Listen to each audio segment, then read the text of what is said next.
લોકસભાની ચૂંટણીને લઈ અને રાજકીય પક્ષો દ્વારા પ્રચંડ પ્રચાર કરવામાં આવી રહ્યા છે। સાથે જ એકબીજા પર આક્ષેપ અને પ્રત્યાક્ષેપ પણ કરવામાં આવી રહ્યા છે। ત્યારે આજે વડાપ્રધાન નરેન્દ્ર મોદીએ ઝારખંડના પલામુ અને ગુમલામાં જાહેર સભા કરી હતી। તેમણે કોંગ્રેસ પર આકરા પ્રહારો કર્યા હતા। તેમણે જણાવ્યું હતું કે આજે તમારા એક વોટથી રામ મંદિર બની ચૂક્યું છે। તમારા એક મતથી જમ્મુ અને કાશ્મીરમાં 370 હટાવી દેવામાં આવી છે। મોદી પર 25 વર્ષમાં એક પૈસાનો પણ ભ્રષ્ટાચારનો આરોપ નથી લાગ્યો। મોદીનો જન્મ એક મિશન માટે થયો હતો, આનંદ માટે નહીં। ભત્રીજાવાદ પર પ્રહાર કરતા વડાપ્રધાને જણાવ્યું હતું કે આ લોકો પોતાના બાળકો માટે પૈસા બચાવી રહ્યા છે। મારી પાસે ન તો સાયકલ છે કે ન તો ઘર છે।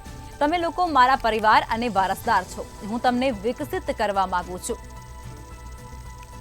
આજ મુદ્દે વધુ વિગતો સાથે અમારા સંવાદદાતા મેહુલ દુધરેજીયા લાઈવમાં જોડાઈ ચૂક્યા છે। જી મેહુલ, જે પ્રમાણે વડાપ્રધાન છે તે ચૂંટણી પ્રચારે લાગ્યા છે અને તેમના દ્વારા વિપક્ષ પર આકરા પ્રહારો કરાયા છે, શું છે માહિતી?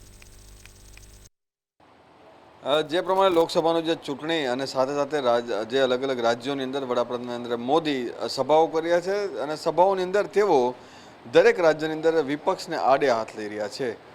જે પ્રમાણે ઝારખંડની જેજેએમ અને કોંગ્રેસના જે નેતાઓ છે તેને આડે હાથ લીધા હતા અને સાથે કહ્યું છે કે કોંગ્રેસ જે પ્રમાણે અત્યારે મારી વિરુદ્ધમાં અફવાઓ ફેલાવવાનું કામ કરી રહી છે। વડાપ્રધાન નરેન્દ્ર મોદીએ સભા સંબોધન કરતા કહ્યું છે કે તેઓની પાસે હાલ અત્યારે કોઈ સાયકલ નથી, તેઓની પાસે ઘર પણ નથી અને તેઓની પાસે પરિવાર નથી, પરંતુ તમામ જે લોકો છે, મતદારો છે ભારત દેશના, તે તમામ તેઓનો પરિવાર છે અને આ પરિવાર છે તે ભારતના તમામ જે લોકો છે તે છે। તેઓની પાસે અત્યારે સંપત્તિ એટલે માટે નથી રાખી કે તેઓ સંપત્તિ એકઠી કરીને કોના માટે રાખશે, કારણ કે જેનો પરિવાર જ આખો દેશ છે તો દેશના વિકાસ માટે, લોકોના વિકાસ માટે તેઓ કામ કરી રહ્યા છે। કોંગ્રેસ સંપત્તિ જે જમા કરી છે, સંપત્તિ જે પોતાના લોકો માટે, પોતાના જે લોકો છે, પરિવારના લોકો છે, પોતાના દીકરાઓ છે તેની માટે સંપત્તિ છે તે એકઠી કરી રહી છે અને સાથે જ અત્યાર સુધી 25 વર્ષની અંદર એક વખત પણ ભ્રષ્ટાચારનો એક જે દાગ છે તે મારા ઉપર લાગ્યો નથી। તેની પાછળ પણ આ તમારા આશીર્વાદ રહેલા છે તે રહેલા છે।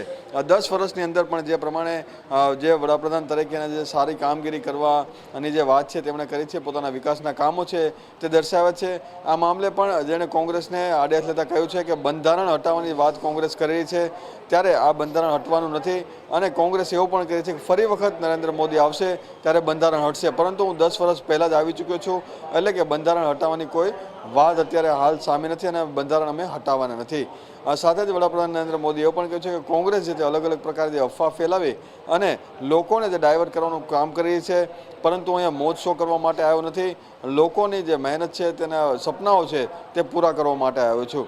સાથે જેજેએમ જે ઝારખંડ જે પાર્ટી રહેલી છે તે ઝારખંડના લોકોએ કોંગ્રેસ અને જેજેએમ પાર્ટીને તેના જે અસલ અરીસો છે તે દેખાડી દીધો છે, એટલે તમામ જે મતદારોનો તેમણે આભાર પણ માન્યો છે અને સાથે કહ્યું છે કે આગામી જ્યારે ઇલેક્શનમાં જે મતદાન કરવાનો સમય આવે ત્યારે વધારે મતદાન કરી અને ફરી વખત જે અબકી બાર 400 પારનો જે નારો છે તે પૂર્ણ કરી અને સાથે જ એક સારી વિકાસલક્ષી જે સરકાર છે તેને રચે અને ત્યારબાદ ઝારખંડનો વિકાસ છે તે પણ થશે। હજુ પણ ઝારખંડની અંદર જે વિકાસ બાકી રહ્યો છે, તેના પ્રોજેક્ટ બાકી રહ્યા છે તે અંગે પણ તેમણે ઘણી બધી ચર્ચા કરી અને તેની સભા છે, આ સભાની અંદર મોટી સંખ્યામાં જે લોકો આવ્યા હતા ત્યારે પણ તેઓએ આ તમામ જે લોકો છે તેને સંબોધન કર્યું છે। એટલે કે કોંગ્રેસ અને જેજેએમ જે પાર્ટી ઝારખંડની અંદર રહેલી છે તેની ઉપર જે આક્ષેપોની સાથે સાથે તેઓની પર પ્રહાર કરવાનો પણ વડાપ્રધાન નરેન્દ્ર મોદી નોંધી ચૂક્યા।